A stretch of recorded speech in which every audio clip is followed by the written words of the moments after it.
So, I am back with another one for you guys. Another episode of Jimmy's Business Ideas in Kenya. This is episode 3, and we're going to be discussing tech ideas this time. The first episode, I believe, was entertainment. Second one was more practical ideas, businesses that already exist. And then this one, third one, I'm going tech. I like to switch up the industries just to give you guys a different feel of how I see opportunity back home with my skill sets that I have here and how I analyze Kenya business wise. Now, like I said before, you guys in the comments let me know whether these are good ideas or bad ideas or any faults that I may not see. So we're going to get right into it.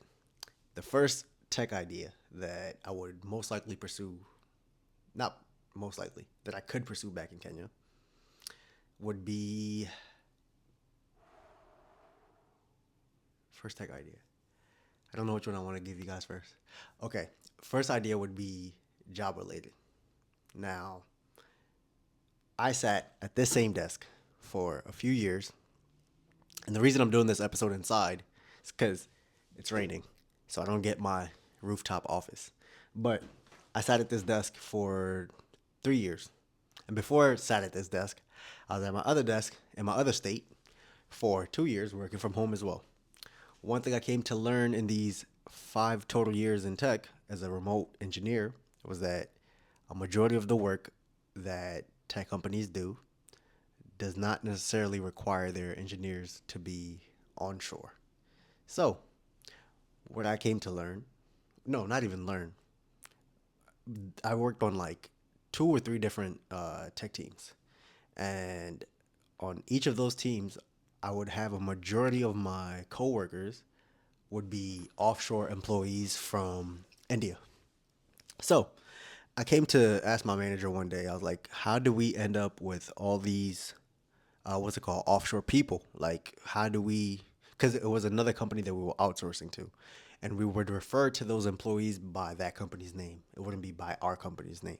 So my manager explained to me that about, I don't know, was it 10 years ago? Something like that. One of our engineers left the company, moved back to India, and started a tech firm where he rounded up a bunch of engineers in India that didn't have jobs but had the skill set. And he ended up setting up a firm where a lot of our basic tech needs could be outsourced to. Now, he already had the ties with my company. He already had the reputation and he had credibility of the type of engineer he is and the type of work he can produce. So when he later on set up the firm back in India and reached out to my company, it was an easy conversation for them to actually consider outsourcing work to him. Now, it started off small. It was as a small operation, but his operation ended up growing to the point where I would say probably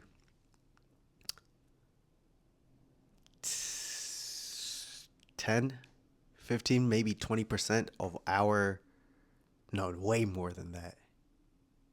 It got to a point where probably 30 to 40, close to 50% of our tech employees were people back in India from his firm. Now, that's the same idea that I would have to do if I went when I went back to Kenya. The reason I believe this idea could work is because it's bringing direct jobs to Kenya, which is in need. But on top of that, it's taking advantage of an industry that doesn't require people to have a U.S. citizenship or U.S. clearance and a lot of different things, depending on what type of work you outsource and to which type of companies. So overall, we ended up outsourcing a majority of our basic labor intensive tech work to his firm. He's doing good. And the reason that works is because these companies in the US, when they look at an engineer, I'm gonna just give you a basic example. Let's say to hire an entry level engineer in New York here, if my company wanted to do that, let's say they're paying that engineer 100,000. We're just going to use 100,000 for basic math. That 100,000 is what it would cost to have one engineer here in New York. Now, let's say the company was like, that's too much. We want to cut down on costs. They could take that same 100,000, go to India, and probably get 3 to 4 engineers. Probably three. Let's call it three. 3 engineers for the same cost that they would pay me or pay an entry level engineer. I'm not entry level, so I'm just giving you that as an example. An entry level 100,000, or you get four or three engineers back in India who are probably way more qualified, probably have way more time in the industry, and probably can get work done way faster, right? Than your newbie New York engineer.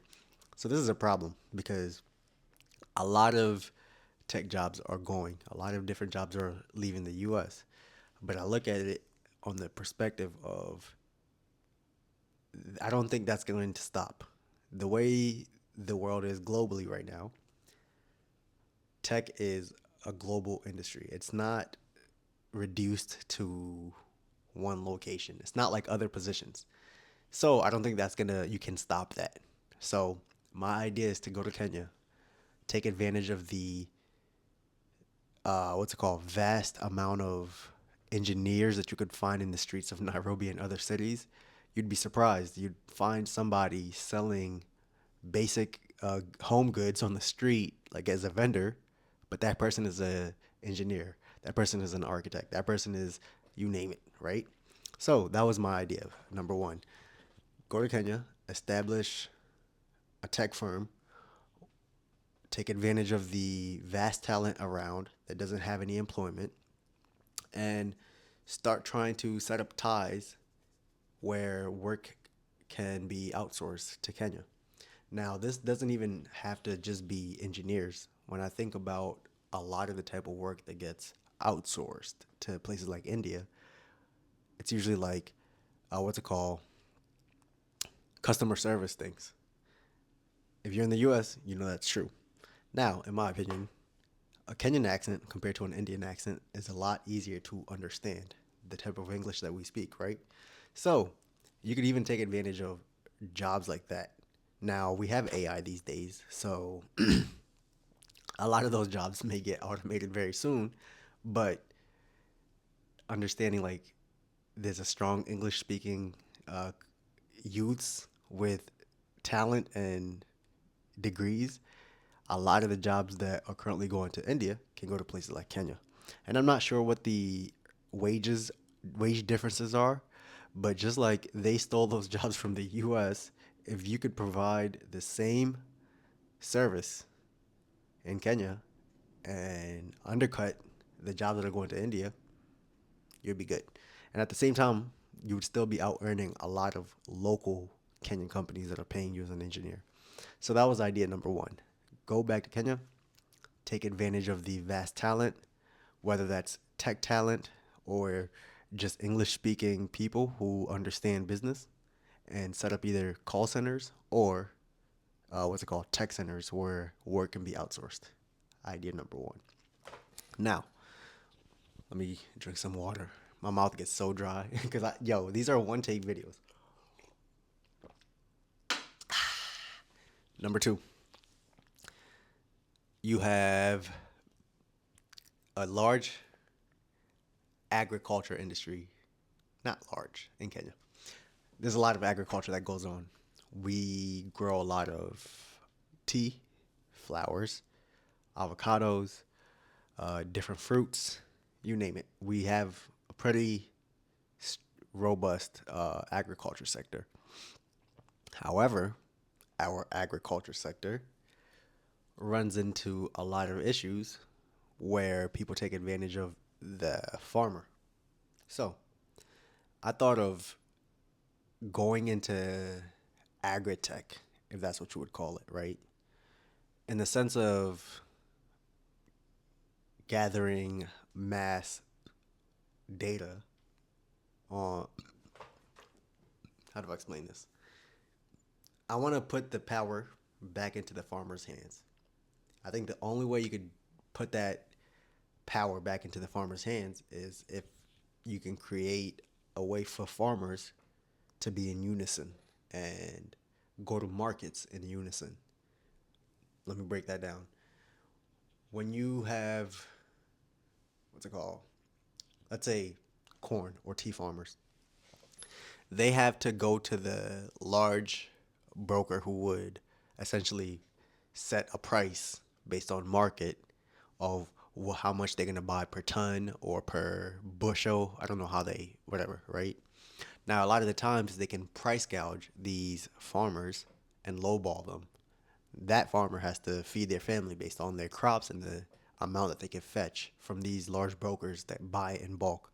Now, the only way that that power can go back in the farmer's hands where they set a price is if all the farmers within that area operate in unison and either store all their grain together and sell it together in batches, or they come together and agree on a price and nobody goes to market unless that price is met. So, the tech business idea in this, it's not necessarily all the way thought through, but the way I thought about it is allow farmers to communicate with each other and also be able to better predict their yields. What's it called? Their yields based on like GIS mapping. Now, what that is I would want this app to be simple. You download it as a farmer, and then you could pay for a service where we use a drone to map your land, understand exactly how much plantable area your land has, and then on top of that, you go ahead, you plant and all this. You keep track of everything that's going on your farm within the app. You keep track of your expected yields and all this. So do your neighbors. Let's assume in this area, you guys are all farming tea. Now, you guys can also coordinate to plant at the same time. That way, harvest can be at the same time. You can plan to go to markets at the same time. You could plan to store grain together and go to market like together in one big unison. So I don't necessarily know exactly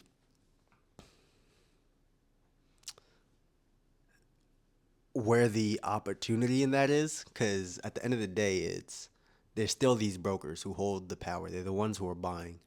But I do believe if you have enough people on this app using your app and you start gathering data, mass data on farmers. You know what all the tomato farmers in this area are planning on doing. You know when their crops are most likely going to come to harvest. You also know what's going on with the, what's it called?